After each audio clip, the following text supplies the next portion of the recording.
Photoshop කියන පිස්සු ලෝකේ තවත් පිස්සු හැදෙන හැංගිච්ච ෂෝට්කට් පහක් අරගෙන තමයි ඔයත් එක්කලාද මම එකතු වෙන්නේ. ෂෝට්කට් වලට යන්න පොඩ්ඩකට කලින් ඔයා තාමත් මම subscribe කරලා නැත්නම් පල්ලෙහා තියෙන subscribe button එක ඔබන්න. මේ වගේ වීඩියෝස් හැමදාම ගෙන්න ගන්න. ඔයාට කරන්න තියෙන්නේ ඊට ඉස්සරහින් තියෙන bell button එක click කරන්න. එහෙනම් අපි යමු shortcuts වලට. මම දන්නවා ඔයා දන්නවා කිසිම selection එකක් නැතුව control backspace press කරාට පස්සේ background color එකෙන් layer එක fill වෙනවා කියලාත් ඒ වගේම alt backspace press කරාම ඕනම layer එකක් foreground color එකෙන් fill වෙනවා කියලා. හැබැයි ඔයා දැනන් හිටියද pixel area එක විතරක් ඒ shortcut වලින්ම fill කරගන්න පුළුවන් කියලා? පුළුවන්. ඔයාට කරන්න තියෙන්නේ shift key එක add කරන එක විතරයි ඒ shortcut වලට. මම මේ පරවියා ඉන්න area එක විතරක් අපිට fill කරගන්න ඕනේ කියලා. මොකද පරවියා ඉන්න area එක විතරයි pixels තියෙන්නේ, අනිත් area transparency. මේ layer එක on off කරත් ඔයාට පේනවා. පරවියා ඉන්න area එක background color එකෙන් fill කරගන්න ඕන නම් මට කරන්න තියෙන්නේ control backspace press කරනවා වෙනුවට shift control backspace press කරන්න. ඒ වගේම පරවියා ඉන්න area එක foreground color එකෙන් fill කරගන්න ඕන නම් ඒත් මට කරන්න තියෙන්නේ alt backspace press කරනවා වෙනුවට shift alt backspace press කරන එක විතරයි. ඔයා දැනටමත් දන්නවා brush tool එකේ hardness එක වෙනස් කරගන්න. brush tool එකේ ඉඳගෙන brush tool එකේ option bar එකට ගියා නම් මෙන්න මෙතනින් පුළුවන් ඔයාට brush tool එකේ diameter එක එහෙම නැත්නම් size එක වෙනස් කරගන්න. මෙන්න මෙතනින් පුළුවන් ඔයාට hardness එක වෙනස් කරගන්න. එහෙම නැත්නම් brush tool එකේ ඉඳගෙන image area එකේ right click කරත් ඔයාට පුළුවන් මෙන්න මෙතනින් size එක එහෙම නැත්නම් diameter වෙනස් කරගන්න. එහෙම නැත්නම් hard එක මෙන්න මෙතන වෙනස් කරගන්න පුළුවන්. එහෙම නැත්නම් ඔයාට brackets key press කරලත් ඒ කියන්නේ brush tool එකේ ඉඳගෙන bracket key press කරත් ඔයාට diameter එක වැඩි කරගන්න එහෙම නැත්නම් diameter එක අඩු කරගන්න පුළුවන්. හැබැයි ඔයා දැනන් හිටියට brush tool එකේ ඉඳගෙන alt key එක press කරගෙන right click කරලා දකුණට drag කරනකොට ඔයාට diameter එක වැඩි වෙනවා.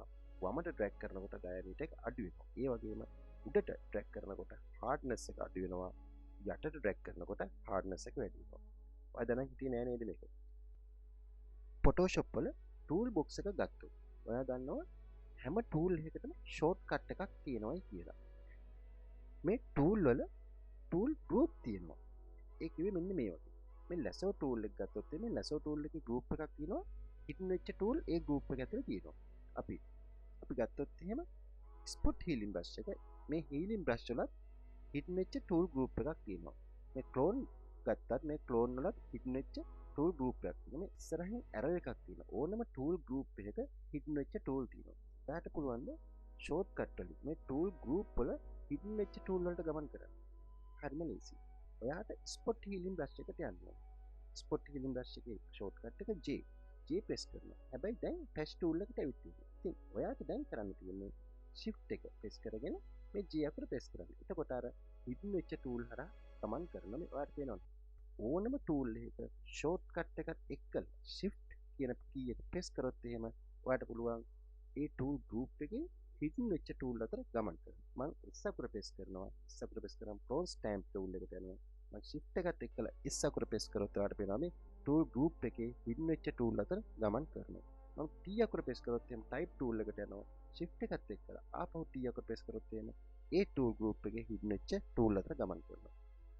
eyedropper tool එකෙන් ඔයා කැමති ඕනෑම තැනක තියෙන color sample එක pick කරලා foreground color එක විදිහට save කරගන්න පුළුවන් කියලා ඔයා දන්නවා. ඕනෑම තැනක තියෙන color එකක් pick කරලා foreground color එක විදිහට save කරගන්න පුළුවන්. ඕනෑම තැනක කිව්වට image එක ඇතුලේ image එකෙන් පිට තියෙන color sample එකක් ඔයාට pick කරගන්න බෑ. හැබැයි ඔයා දැනන් හිටියද මේ screen එකේ ඕනෑම තැනක තියෙන color එකක් eyedropper tool එක පාවිච්චි කරලා foreground color එක විදිහට pick කරගන්න පුළුවන් කියලා. eyedropper tool එක select වෙලා තියෙද්දි image එකේ ඕනෑම තැනක click කරන්න. ඊට පස්සේ ඔයා drag කරගෙන යන්න ඔයා කැමති color sample එකක් තියෙන තැනට. අපි කියමු ඔයා කැමති මෙන්න මේ color එක. ඔයා මේ color එක උඩට එනකොට ඔයාට පේන foreground එකේ color එක වෙනස් වෙලා තියෙනවා. ඔයාට තියෙන mouse button එක අත්හරින්න. මම keyboard එකේ control 0 press කරලා zoom out වුණා. දැන් ඔයාට පුළුවන් ඔයා තෝරාගත්ත color sample එක ඔයා කැමති ඕනම තැනකට පාවිච්චි කරන්න. Photoshop වලදී ඕනම color එකක් තෝරගන්න විදිහ ඔයා දන්නවා. ඔයාට පුළුවන් foreground color එක උඩ හරි background color එක උඩ හරි double click කරලා මේ color picker එක අරගෙන ඔයාට ඕන color එකක් තෝරගන්න පුළුවන්. ඒ වගේම ඔයාට මේ කලර් පැනල් එකට ගියත් ඔයාලට පුළුවන් ඕනම කලර් එකක් තෝරගන්න.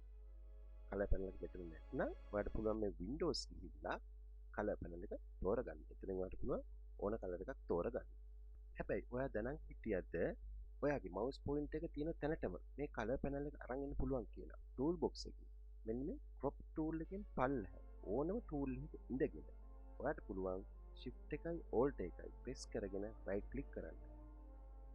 කලර් පැනල් එක ඔයාගේ මවුස් පොයින්ටර් එක ගාවටම එනවා. right click කරලා අත්හරින්න එපා. drag කරගන්න ඔයාට කැමති කලර් සාම්පල් එක හම්බ වෙනකම්. මෙන්න මේ ස්ලයිඩ් එකෙන් පුළුවන් ඔයාට කලර් එක තෝරගන්න. මේ ස්ලයිඩ් එකෙන් පුළුවන් ඒ කලර් එකේ saturation වෙනස් කරන්න. අපි කියමු අපි මෙන්න මේ red වගේ කලර් එකට ඇවිල්ලා red වගේ කලර් එකේ මෙන්න මේ වගේ කලර් එකට අපි කැමතියි. ඔයාට කරන්න තියෙන්නේ මවුස් බටන් එක අත්හරින්න. අන්න ඒ කලර් එක foreground කලර් එක විදිහට සෙට් කරලා තියෙනවා. ඔයාට පුළුවන් ඒ කලර් එක ඕනම තැනකට පාවිච්චි කරන්න. ඔයා මේ වීඩියෝ එකෙන් දෙයක් ඉගෙන ගත්තද? ඉගෙන ගත්ත දේ ඔයාගේ Photoshop ජීවිතේට වටිනවද?